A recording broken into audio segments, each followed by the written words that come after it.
Hello student, Chitransh exam warrior में आप सभी का स्वागत है। आज हम हिस्ट्री का नेक्स्ट वीडियो लेकर के आए हैं। इस वीडियो में आपको जो है 50 क्वेश्चन आपको देखने को मिलेंगे जो कि एमसीक्यू टाइप्स के होंगे। और अभी जो टॉपिक है वो हिस्ट्री का टॉपिक चल रहा है। तो इसके बाद सभी जीएस के जितने भी टॉपिक होंगे, जो भी सब्जेक्ट आएंगे जीएस में, जैसे कि अब हिस्ट्री है, फिर ज्योग्राफी, फिर साइंस से रिलेटेड और इकोनॉमिक्स, इसी तरीके सारे सब्जेक्ट आपको जो है एमसीक्यू प्रोवाइड किया जाएगा। और ये एमसीक्यू जो है आप सभी के लिए जो बहुत इंपॉर्टेंट है, जैसे कि यूपीएसआई है, यूपी लेखपाल है और यूपी पीसीएस है या यूपी पीएससी के लिए है। ये सभी एग्ज़ाम के लिए बहुत ही इंपॉर्टेंट है। तो आप हमारे वीडियो को देखते रहें और ज़्यादा से ज़्यादा लोगों के साथ हमारे वीडियो को शेयर भी करें। और जो भी आपके जानने वाले लोग हैं उनके साथ हमारे वीडियो को शेयर ज़रूर कर दें। और हमारे चैनल को अगर आपने सब्सक्राइब नहीं किया है तो सब्सक्राइब ज़रूर कर दें, जिससे कि और बेल आइकन प्रेस कर दें, जिससे कि कोई भी वीडियो अगर अपलोड हो तो उसका नोटिफिकेशन आपको मिलता रहे। तो चलिए देखते हैं आज का पहला क्वेश्चन क्या है। आज का पहला क्वेश्चन है, निम्न में से किस ग्रंथ में सर्वप्रथम देवकी के पुत्र कृष्ण का वर्णन किया गया है? महाभारत, छंदोग्य उपनिषद, अष्टाध्यायी और भागवत पुराण। तो इसमें सर्वप्रथम देवकी के पुत्र कृष्ण का वर्णन किया गया है। तो छंदोग्य उपनिषद में कृष्ण को देवकी पुत्र कहा गया। कृष्ण वृषण वंश से संबंधित थे। किस वंश थे? कृष्ण जो है वो वृषण वंश से संबंधित थे। वे घोर अंगिरस के शिष्य थे। किसके? वे घोर अंगिरस के शिष्य थे। ओके, इसमें ऑप्शन नंबर बी सही होगा। ओके, नेक्स्ट क्वेश्चन पे आते हैं। भागवत धर्म से संबंधित प्राचीनतम अभिलेखीय साक्ष्य है। समुद्रगुप्त का इलाहाबाद अभिलेख, हेलियोडोरस का वेशनगर अभिलेख, स्कंदगुप्त का भीतरी स्तंभ लेख, महरौली स्तंभ अभिलेख। तो भागवत धर्म से संबंधित प्राचीनतम जो अभिलेखीय साक्ष्य है वो विदिशा में जो वेशनगर का गरुड़ स्तंभ भागवत धर्म से संबंधित है। और तक्षशिला के यवन राजदूत हेलियोडोरस ने इस स्तंभ की स्थापना भागवत धर्म को ग्रहण करने के बाद की थी। ओके, तो ऑप्शन नंबर बी सही होगा। नेक्स्ट क्वेश्चन है, वेशनगर अभिलेख का हेलियोडोरस कहाँ का निवासी था? पुष्प कलावती, तक्षशिला, साकल या मथुरा। तो वेशनगर अभिलेख का जो हेलियोडोरस वो निवासी था तक्षशिला का। कहाँ का निवासी था? तक्षशिला का। तो ऑप्शन नंबर बी सही होगा। नेक्स्ट क्वेश्चन है, भारत में आस्तिक और नास्तिक संप्रदायों में कौन सा विभेदक लक्षण है? ईश्वरीय सत्ता में आस्था, पुनर्जन्म के सिद्धांत में आस्था, वेदों की प्रामाणिकता में आस्था, स्वर्ग तथा नरक की सत्ता में विश्वास। तो इसमें जो है ऑप्शन नंबर सी सही होगा। ऑप्शन नंबर सी, आस्तिक संप्रदाय वेदों की प्रामाणिकता को मानता था तथा नास्तिक संप्रदाय वेदों की प्रामाणिकता को नकारता था। नेक्स्ट क्वेश्चन है, पुरी में रथ यात्रा किसके सम्मान में निकाली जाती है? भगवान राम के, भगवान विष्णु के, भगवान जगन्नाथ के, भगवान शिव के। तो ये किसके सम्मान में निकाली जाती है? तो जो पुरी में रथ यात्रा भगवान जगन्नाथ के सम्मान में निकाली जाती है। जगन्नाथ मंदिर जो है वो पुरी में है।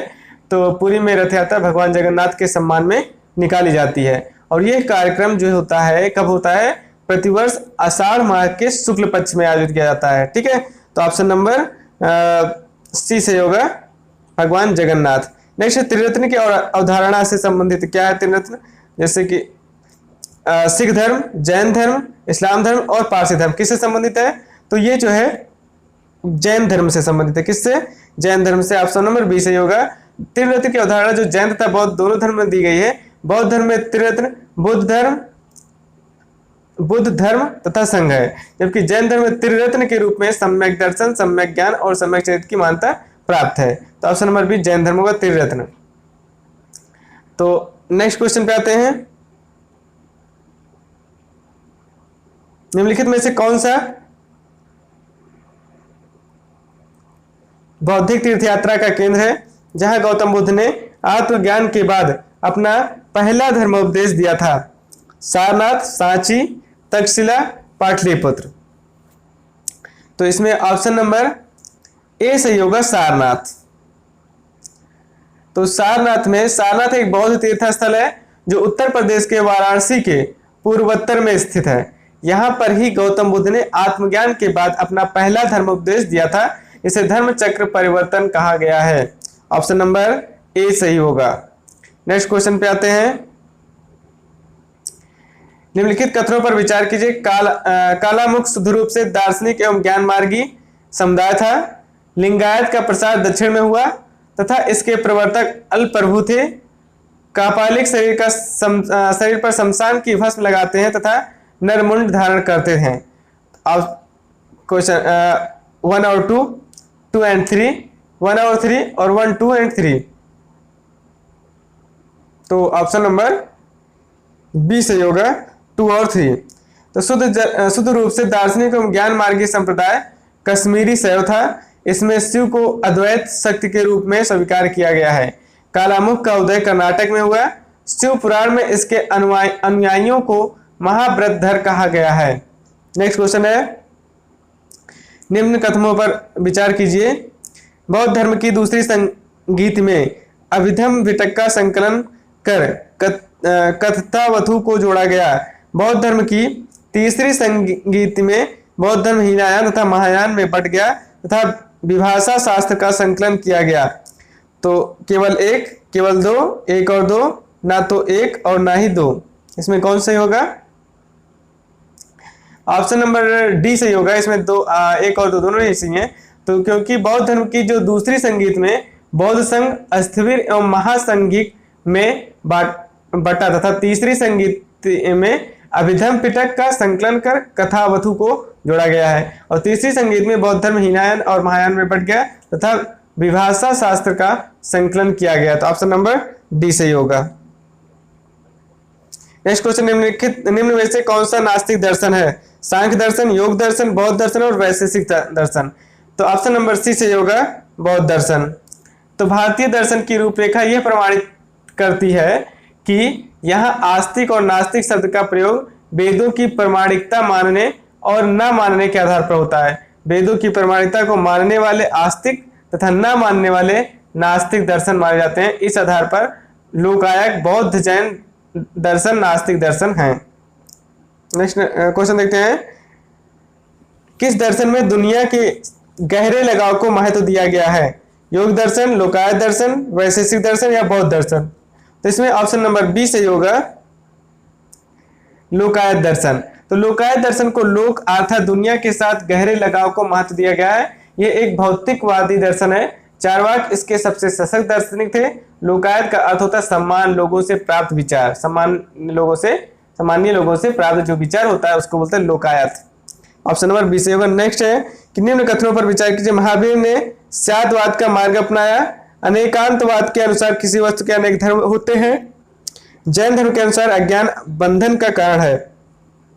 तो एक और दो, दो और तीन, एक और तीन और एक, दो और तीन। तो ऑप्शन नंबर डी सही होगा कि महावीर ने आत्मवादियों तथा नास्तिकों के एकांतिक मतों को छोड़कर एक अन्य मार्ग अपनाया जिसे अनेकांतवाद या स्यादवाद कहा गया है। इस मत के अनुसार किसी वस्तु के अनेक धर्म होते हैं। अज्ञान बंधन का कारण है जिसके कारण जीव कर्म की ओर आकर्षित होता है। तो ऑप्शन नंबर डी सही होगा। नेक्स्ट क्वेश्चन है, बौद्धों की गीता के नाम से प्रसिद्ध पुस्तक धम्मपद का संबंध निम्नलिखित में से किससे है? विनय पिटक, सुत्त पिटक, अभिधम पिटक, न्यायाधम। तो इसमें ऑप्शन नंबर बी सही होगा, सुत्त पिटक। बौद्धों की गीता के नाम से प्रसिद्ध पुस्तक धम्मपद का संबंध सुत्त पिटक से है। इसमें धर्म एवं नैतिकता से जुड़े प्रश्न एवं बुद्ध के प्रवचन भी हैं। तो ऑप्शन नंबर बी सही होगा। नेक्स्ट है, जैन धर्म के 12 अंग में से किस अंग में जैनेतर मतों का खंडन किया गया है? समवायंग सूत्र, विवाक स्वयं, सुयग दंग सूत्र, अतंगो दशावो। तो इसमें ऑप्शन नंबर सी सही होगा, सुयग दंग सूत्र में। सुयग दंग सूत्र जो है इसमें होगा ऑप्शन नंबर सी। तो सुयग दंग सूत्र में जैनेतर मतों का खंडन किया गया है। समवायंग सूत्र में जैन धर्म से संबंधित उपदेश का वर्णन है और विवाद स्वयं में अच्छे बुरे कर्मों के फलों का भी विवरण है तथा अंतगढ़ दशाओं में मृत्यु के संबंध में वर्णन किया गया है। समझ आए? तो इसमें ऑप्शन नंबर सी सही होगा। नेक्स्ट क्वेश्चन पे आते हैं। गौतम बुद्ध के संदर्भ में निम्नलिखित कथनों पर विचार कीजिए। वे कर्म में विश्वास करते थे, आत्मा का शरीर में परिवर्तन मानते थे, निर्वाण प्राप्ति में विश्वास करते थे, ईश्वर की सत्ता में विश्वास करते थे। तो ऑप्शन नंबर ए में केवल 1 और 3, केवल 1, 2 और 3, सी केवल 1, 3 और 4, 2, 3 और 4। तो इसमें ऑप्शन नंबर सी सही होगा कि महात्मा बुद्ध कर्म सिद्धांत में विश्वास करते थे। वे आत्मा में विश्वास न करते हुए भी पुनर्जीवन में विश्वास करते थे, पुनर्जन्म में विश्वास करते थे। वे निर्वाण प्राप्ति में भी विश्वास करते थे, किंतु ईश्वर की सत्ता में वे विश्वास नहीं करते थे। तो ऑप्शन नंबर सी सही हो जाएगा, 3 और 4। ऑप्शन नंबर सी सही होगा, 1, 3 और 4। ऑप्शन नंबर सी ये होगा ऊपर वाला, 1, 3 एंड 4। नेक्स्ट क्वेश्चन पे आते हैं। निम्नलिखित में से किस स्त्रोत में अशोक के राज्यकाल में तृतीय बौद्ध संगीत होने का उल्लेख मिलता है? अशोक के अभिलेख, दीपवंश, महावंश, दिव्यदान।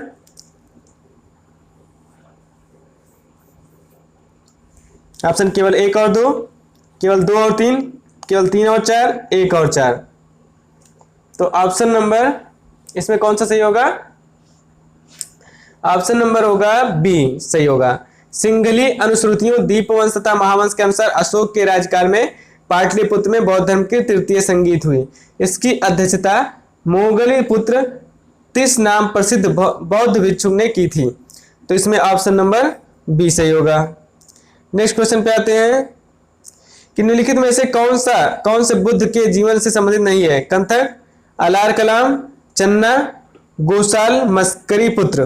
तो ऑप्शन केवल 1, केवल 4, 1 और 2, 3 और 4। तो इसमें कौन सा ऑप्शन सही होगा? ऑप्शन नंबर बी सही होगा कि गौतम बुद्ध का जो जन्म लुम्बिनी में 563 ईस्वी पूर्व इक्ष्वाक वंशीय क्षत्रिय शाक्य कुल के राजा शुद्धोधन के घर में हुआ था और वर्षों की कठोर साधना के पश्चात ही बोध गया, मतलब बिहार में बोध वृक्ष के नीचे उन्हें ज्ञान की प्राप्ति हुई और वे सिद्धार्थ से गौतम बुद्ध बन गए। तो ऑप्शन नंबर बी सही होगा। इसमें वह अध्यात्म बौद्ध साहित्य जो बुद्ध के विभिन्न जन्मों की कथाओं के विषय में है क्या है? विनय पिटक, अभिधम पिटक, सुत पिटक और जातक। तो ऑप्शन नंबर डी सही होगा, जातक। जातक ग्रंथों में बुद्ध के पिछले जन्म के बारे में बताया गया है। Option number D. Next question है कि निम्नलिखित कथनों पर विचार कीजिए। जैन मतावलंबी मानते हैं कि महावीर के 23 पूर्ववर्ती थे और पार्श्वनाथ 23वें तीर्थंकर थे। महावीर के निकटतम उत्तरवर्ती ऋषभ थे। तो इसमें कौन सा ऑप्शन सही होगा? इसमें ऑप्शन सही होगा डी, केवल 3। तो जैन परंपरा के अनुसार जैन धर्म में 24 तीर्थंकर हुए थे और प्रथम तीर्थंकर ऋषभदेव, 23वें पार्श्वनाथ और 24वें तीर्थंकर महावीर थे। तो ऑप्शन नंबर डी सही होगा, केवल 3। नेक्स्ट क्वेश्चन है चतुर्थ बौद्ध संगीत कश्मीर में किसके नेतृत्व में हुई थी? बिंदुसार, अशोक, कुणाल, कनिष्क। तो इसमें कौन सा ऑप्शन सही होगा? Option number D. वसुमित्र की अध्यक्षता में कनिष्क द्वारा कश्मीर के कुंडल वन में चौथी बौद्ध संगीत आयोजित की गई थी। तो इसमें ऑप्शन नंबर डी सही होगा। नेक्स्ट क्वेश्चन पे आते हैं अब। गोरखनाथ के अनुयायियों को क्या कहा जाता था? जोगी, नाथपंथी, तांत्रिक, सन्यासी। तो क्या कहा जाता था? तो गोरखनाथ के अनुयायियों को नाथपंथी कहा जाता था। तो नाथ संप्रदाय उत्तर पश्चिमी भारत के एक धार्मिक पंथ था और इसके आराध्य शिव हैं, इनके आराध्य शिव हैं। यह हठ योग की साधना पद्धति पर आधारित पंथ है। इसके संस्थापक मत्स्येंद्र नाथ गोरखनाथ के गुरु माने जाते हैं और गोरखनाथ ने इस संप्रदाय के बिखराव और इस संप्रदाय की योग विद्याओं का एकत्रीकरण किया और नाथ पंथ के अनुयायियों को नाथपंथी कहा जाता है। इसीलिए तो ऑप्शन नंबर बी सही होगा, नाथपंथी। नेक्स्ट, दूसरी शताब्दी BC में संकल्पित लेखों के बारे में निम्नलिखित कथनों पर विचार कीजिए। उनमें धार्मिक संस्थाओं को दिए गए उपहारों का उल्लेख है। वे एक व्यक्ति के कार्य के सराहनीय परिणामों का अन्य व्यक्तियों में अन्यारोपण होने के विचार के बारे में बताते हैं। केवल एक, केवल दो, एक और दो, दोनों, ना तो एक और ना ही दो। तो इसमें कौन सा ऑप्शन सही होगा? इसमें सही होगा ऑप्शन नंबर सी। दूसरे शताब्दी BC में संकल्पित अभिलेखों के बारे में उपरोक्त दोनों कथन हो सकते हैं। इनमें धार्मिक संस्थाओं को दिए गए उपहारों का उल्लेख है और एक व्यक्ति के कार्य के सराहनीय परिणामों का भी वर्णन किया गया है। तो ऑप्शन नंबर सी सही होगा, दोनों, एक और दो, दोनों। नेक्स्ट क्वेश्चन है, गुंदतिंदु जातक कथा किस भाषा में लिखी गई थी?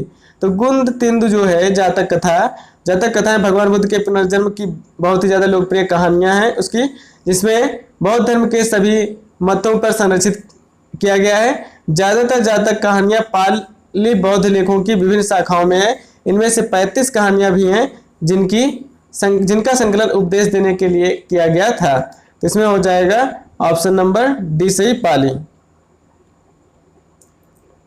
नेक्स्ट है, तमिल संगम ग्रंथों के अनुसार निम्नलिखित में से कौन बड़े भूस्वामी रहे थे?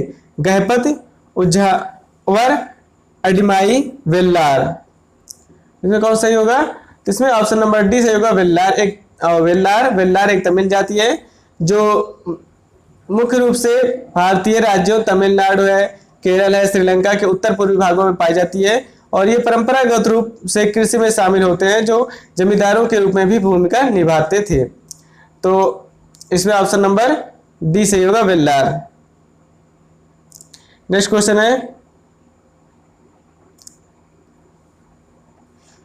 मनुस्मृति के अनुसार महिलाएं निम्नलिखित में से किस रीति से संपत्ति अर्जित कर सकती हैं? खरीद, निवेश, स्नेह चिन्ह, उत्तराधिकार। तो किससे? तो ऑप्शन नंबर सी से होगा, मनुस्मृति के अनुसार महिलाएं स्नेह चिन्ह की रीति से संपत्ति अर्जित कर सकती हैं। तो ऑप्शन नंबर सी सही होगा। नेक्स्ट क्वेश्चन है कि राजा अवंतिपुत्र और बुद्ध के शिष्य कचरा के बीच वर्ण के विषय में संवाद निम्नलिखित में से किस बौद्ध ग्रंथ में मिलते हैं? मध्यम निकाय, संयुक्त निकाय, अंगुत्तर निकाय और अम्बट्टक सूत्र। तो ऑप्शन नंबर सी सही होगा। अंगुत्तर निकाय एक महत्वपूर्ण बौद्ध धर्म है। यह सूत्र पिटक के 5 निकाय में से चौथा निकाय है और अंगुत्तर निकाय में गौतम बुद्ध और उनके मुख्य शिष्यों के हजारों उपदेश इकट्ठा किए गए हैं। इसमें राजा अवंतिपुत्र और बुद्ध के शिष्य कंचना के बीच वर्ण के विषय में संवाद मिलता है। तो ऑप्शन नंबर सी सही होगा। नेक्स्ट क्वेश्चन है,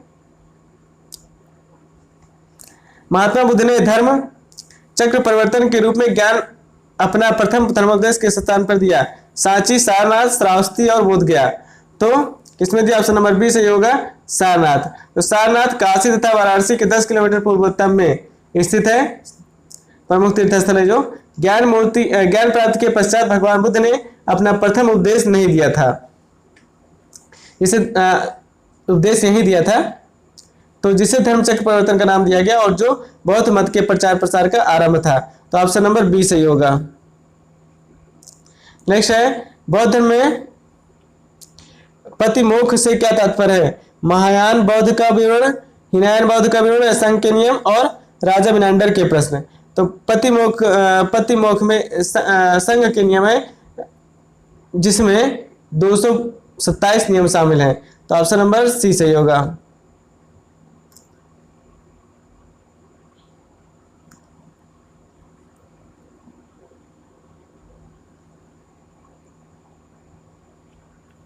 नेक्स्ट क्वेश्चन है, किसके दर्शन को अद्वैत कहा जाता है? रामानुजाचार्य, शंकराचार्य, नागार्जुन और वसुमित्र। तो किसको कहा जाता है? तो ऑप्शन नंबर बी, आदि शंकराचार्य का अद्वैत सिद्धांत का संस्थापक कहा जाता है।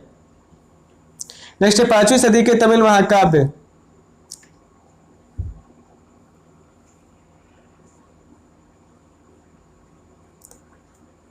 नेक्स्ट क्वेश्चन है कि 5वीं सदी के तमिल महाकाव्य शिल्पद्कारम में किस नदी की नेक्स्ट क्वेश्चन है, किसके दर्शन को अद्वैत कहा जाता है? रामानुजाचार्य, शंकराचार्य, नागार्जुन, वसुमित्र। तो किसको कहा गया है? तो ऑप्शन नंबर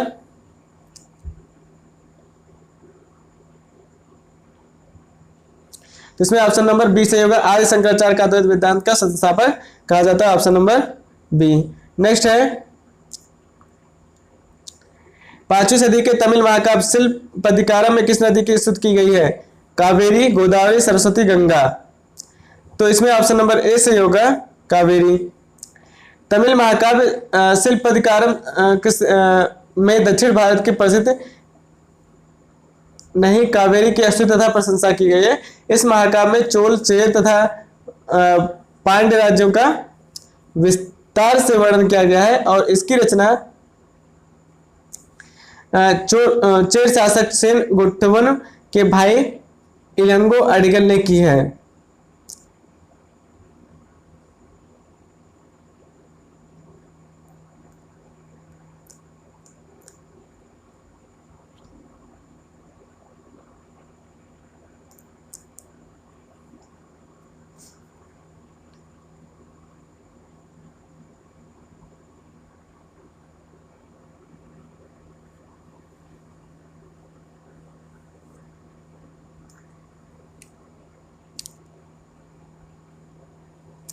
नेक्स्ट क्वेश्चन है किस बौद्ध मूल ग्रंथ में मौर्य सम्राट अशोक का विवरण समाहित है? विनय पिटक, सूत पिटक, अभिधम पिटक और महावंश।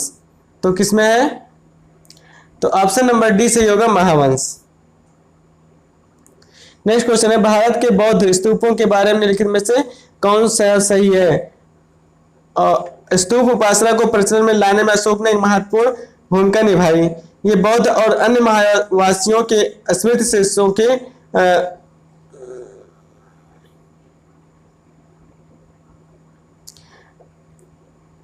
ये बुद्ध और अन्य मठवासियों के स्मृति शेषों के आधार थे। ये ग्रामीण इलाकों में स्थित थे और ये व्यापार मार्गों के नजदीक स्थित है। तो ऑप्शन नंबर इसमें ऑप्शन नंबर सी सही होगा। भारत के बौद्ध स्तूप ग्रामीण इलाकों में स्थित न होकर शहरों के आसपास थे। तो ऑप्शन नंबर सी।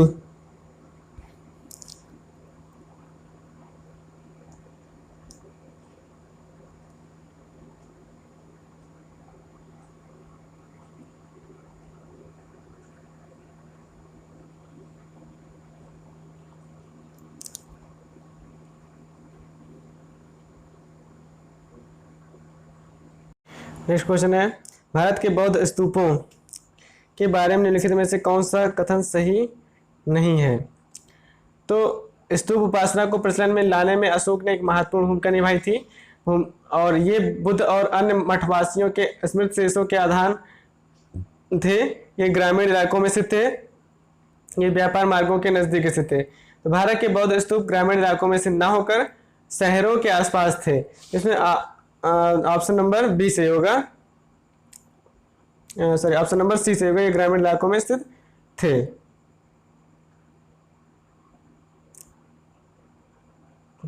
तो ऑप्शन नंबर बी, सॉरी सी।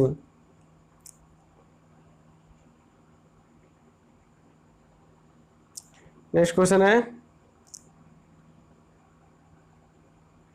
निम्नलिखित में से कौन सा ईसा पूर्व 6वीं शताब्दी में प्रारंभ में भारत का सर्वाधिक शक्तिशाली नगर राज्य था? गांधार, कंबोज, काशी और मगध। कौन सा था? तो ऑप्शन नंबर डी से होगा, मगध। ईसा पूर्व 6वीं शताब्दी में भारत का सर्वाधिक शक्तिशाली नगर राज्य मगध था। मगध का 16 महाजनपदों के अन्य राज्य से शक्तिशाली होने का मुख्य कारण वहां की भौगोलिक दशाएं थीं। इसके अतिरिक्त भी सुयोग्य एवं महत्वाकांक्षी राजाओं का नेतृत्व भी सबसे अच्छे सबसे शक्तिशाली राजा जो थे का नेतृत्व भी मगध के शक्तिशाली होने का एक कारण है। तो ऑप्शन नंबर डी। नेक्स्ट है कि निम्नलिखित में से कौन सा एक अन्य तीनों के समसामयिक नहीं था? बिंबिसार, गौतम बुद्ध, मिलिंद और प्रसेनजित। बिंबिसार हरियांग वंश का शासक था जो 544 ईसा पूर्व में मगध के सिंहासन पर आसीन हुआ। वह बुद्ध का समकालीन था। अपनी स्थिति को मजबूत करने के लिए बिंबिसार ने वैवाहिक संबंध बनाए। इस दिशा में इसने कौशल नरेश की पुत्री से विवाह किया जो प्रसेनजित की बहन थी। ये भी बुद्ध के समकालीन थे। मिलिंद का जो समय काल 2 सदी ईसा पूर्व था। तो ऑप्शन नंबर इसमें ऑप्शन नंबर सी से option number option number C सही होगा, मिलिंद। नेक्स्ट क्वेश्चन पे आते हैं। प्राचीन नगर तक्षशिला निम्नलिखित में से किन के बीच स्थित था? सिंध तथा झेलम, झेलम तथा चिनाब, चिनाब तथा राबी, राबी के तथा ब्यास। तो इसमें ऑप्शन नंबर ए सही होगा, तक्षशिला सिंध तथा झेलम नदी के बीच स्थित था। वर्तमान में ये जो है कहाँ है, अभी प्रेजेंट टाइम ये पाकिस्तान में है। तो ऑप्शन नंबर ए सही होगा। नेक्स्ट है कि भारत के प्राचीनतम प्राप्त सिक्के थे, तांबे के थे, सोने के थे, रांगा के थे और चांदी के थे। ऑप्शन नंबर डी सही होगा, चांदी के थे। नेक्स्ट है पाटलिपुत्र के संस्थापक थे उदयन, अशोक, बिंबिसार और महापद्मनंद। तो कौन थे? तो पाटलिपुत्र के संस्थापक उदयन थे, जो अजातशत्रु के उत्तराधिकारी थे, अजातशत्रु के उत्तराधिकारी थे। और इस नगर की स्थापना गंगा तथा सोन नदी के संगम पर हुई थी। और तीसरी बौद्ध संगीत का आयोजन इसी नगर में किया गया था। और चंद्रगुप्त मौर्य के शासनकाल में इस नगर की समृद्धि का वर्णन मेगास्थनीज कृत ग्रंथ इंडिका में प्रस्तुत है। तो पाटलिपुत्र, तो इसमें ऑप्शन नंबर ए सही होगा। नेक्स्ट है पाटलिपुत्र को किस शासक ने सर्वप्रथम अपनी राजधानी बनाया? चंद्रगुप्त मौर्य, अशोक महान, चंद्रगुप्त विक्रमादित्य, कनिष्क। तो किसने बनाया है? तो ऑप्शन नंबर ए सही होगा कि चंद्रगुप्त मौर्य। तो हर एक वंश का शासक उदयन ने पाटलिपुत्र नामक नगर की स्थापना करके अपनी राजधानी राजगृह से पाटलिपुत्र स्थानांतरित की थी। चूंकि इसमें जो है उदयन का नाम नहीं है, तो विकल्प में चंद्रगुप्त मौर्य है, इसलिए जो है इसमें आप ऑप्शन नंबर सी कहते हैं, चंद्रगुप्त विक्रमादित्य। तो option number C. Next question पे आते हैं कि विश्व का पहला गणतंत्र वैशाली में किसके द्वारा स्थापित किया गया था? मौर्य, नंद, गुप्त, लिच्छवी। तो किसके द्वारा किया था? तो लिच्छवियों ने विश्व का प्रथम गणतंत्र वैशाली में स्थापित किया था। और बुद्ध काल में वैशाली एक बृहद तथा शक्तिशाली गणराज्य था। तो ऑप्शन नंबर डी सही होगा। नेक्स्ट है 6वीं शताब्दी ईसा पूर्व के 16 महाजनपदों के विषय में निम्नलिखित में से किस बौद्ध ग्रंथ में सूचना मिलती है? दीर्घ निकाय, त्रिपिटक, दीपवंश, अंगुत्तर निकाय।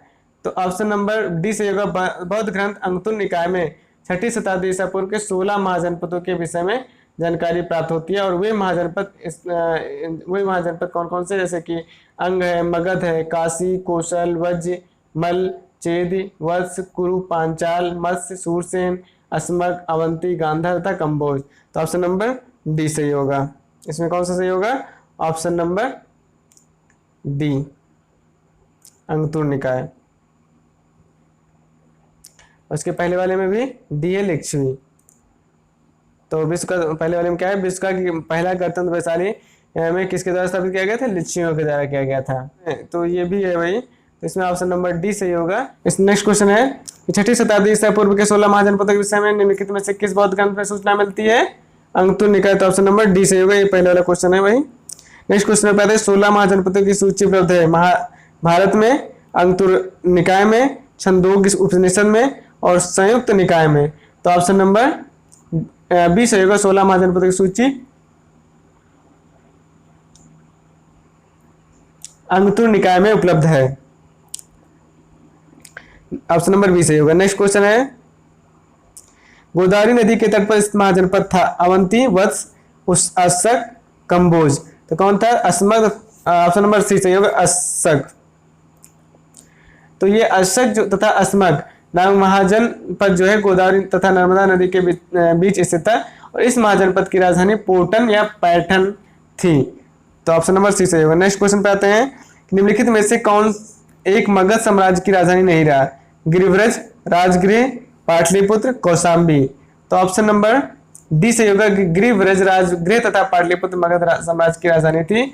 और कौशाम्बी पर वत्स राज का रहा। बुद्ध के समकालीन यहाँ का शासक उदयन था। तो ऑप्शन नंबर डी सही होगा, कौशाम्बी।